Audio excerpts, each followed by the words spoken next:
pas toujours le visage de la lumière. La France n'a pas toujours le visage de la gloire. La France a parfois le visage décousu, balafré, défiguré par les coups de couteau, les coups de mortier, les coups de fusée tirés dans le dos de nos pompiers et de nos policiers.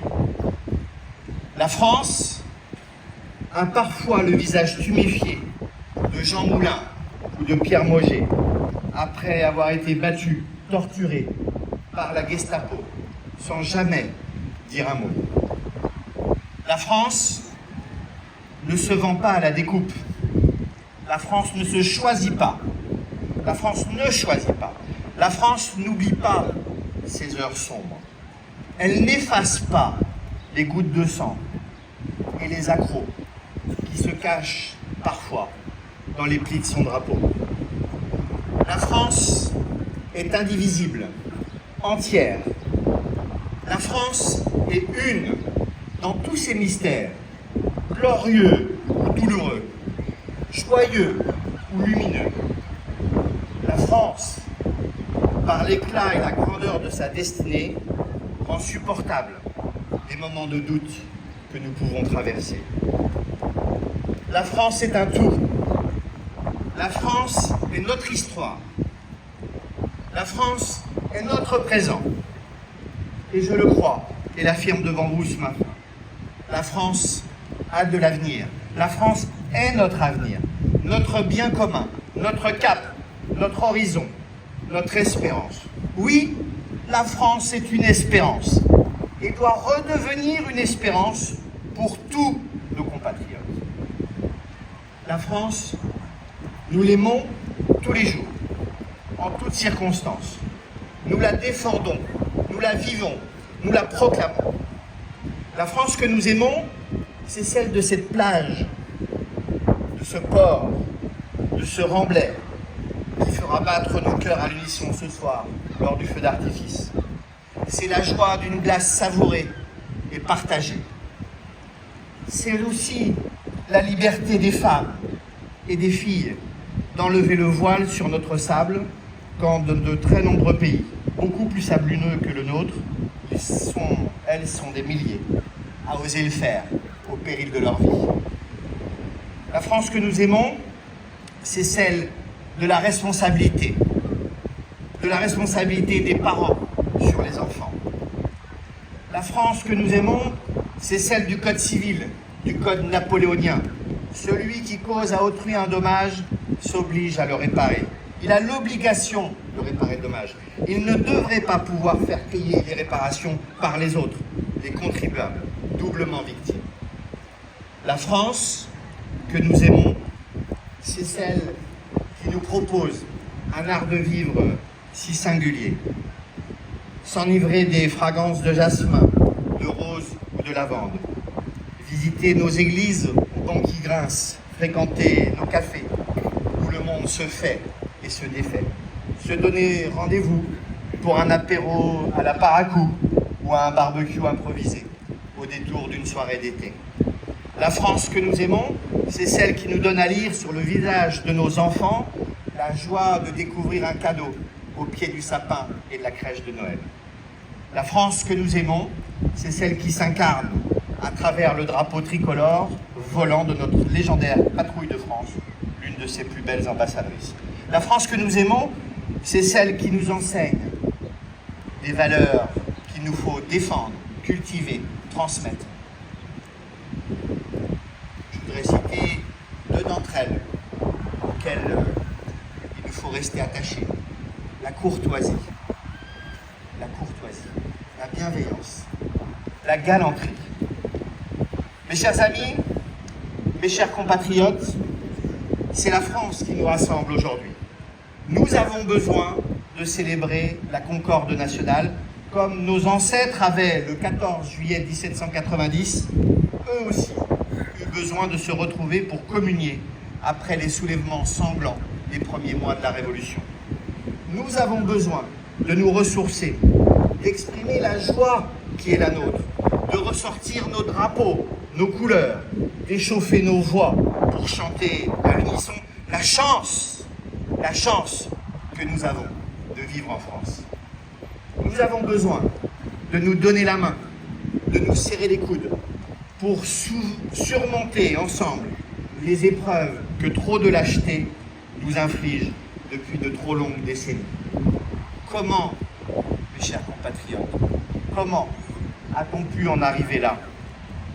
Comment notre pays magnifique a-t-il pu engendrer en son sein une telle détestation de lui-même? Comment, mes chers compatriotes, avons-nous pu fermer les yeux? Comment pouvons-nous le tolérer? L'heure est grave. À bien des égards, il semble que le patriotisme français soit en PLS. Paraphrasant Pierre Brochand, auteur d'un interview remarquable dans le Figmag de la semaine dernière, j'ajouterais même que le pronostic vital de la cohésion nationale est engagé.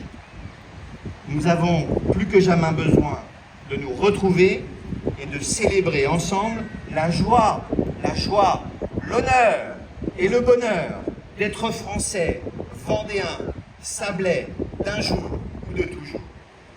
Mes chers amis, mes chers compatriotes, c'est la France qui nous appelle aujourd'hui. En ce 14 juillet 2023, la France nous appelle à espérer. Désespérer n'est pas une option.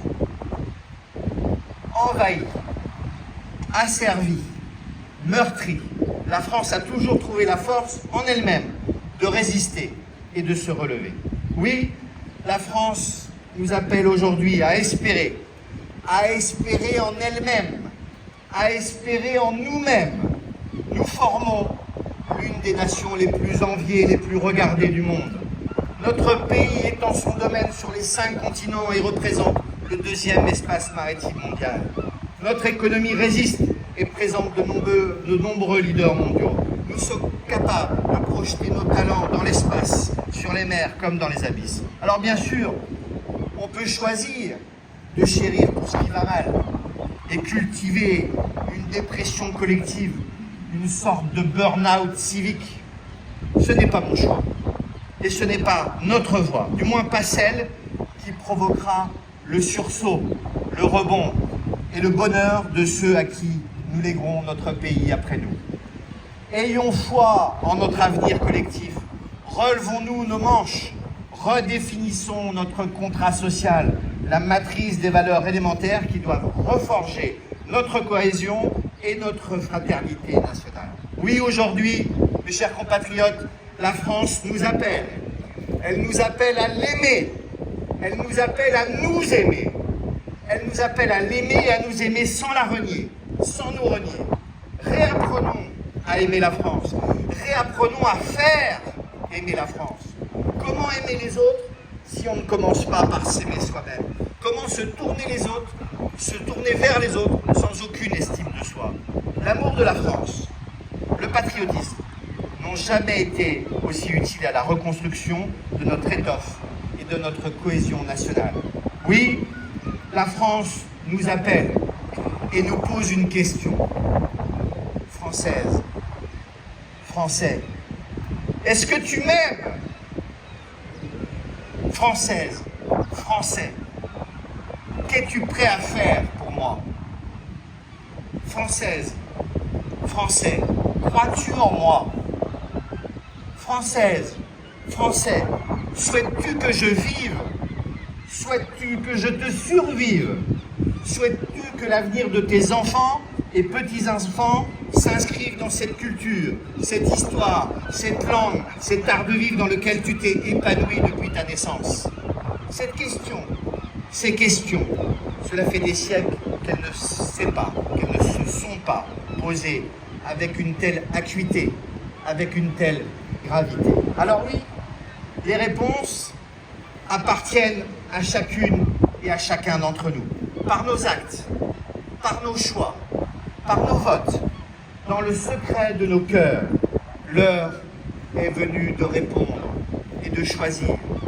La décrépitude, le chaos ou le sursaut. L'autoflagellation, l'autodétestation ou le patriotisme et l'amour de la France. Moi, en tout cas, j'ai choisi pour mes enfants, les petits-enfants, les futurs petits-enfants, et pour tous les Sablais, je veux faire vivre et grandir une espérance française. Plus que jamais, en ce jour, retrouvons nos couleurs, notre étendard, notre art de vivre, notre vitalité, notre unité, pour que dans tous les quartiers, de la Chaume à Pierre-Levé, du Passage à Saint-Michel, des Présidents à Orbestier, de Beaumont à la place de la Liberté, nous formions ensemble une petite patrie rassemblée. En ce 14 juillet 2023, 133 ans après la fête de la Fédération, que revive la cohésion nationale, la joie, l'honneur et le bonheur de former une seule et unique communauté nationale, que revive la concorde nationale, que vivent les Sables d'Olonne, que vive notre drapeau flottant au vent de l'histoire, que vive la République, que vive l'espérance et surtout, que vive la France!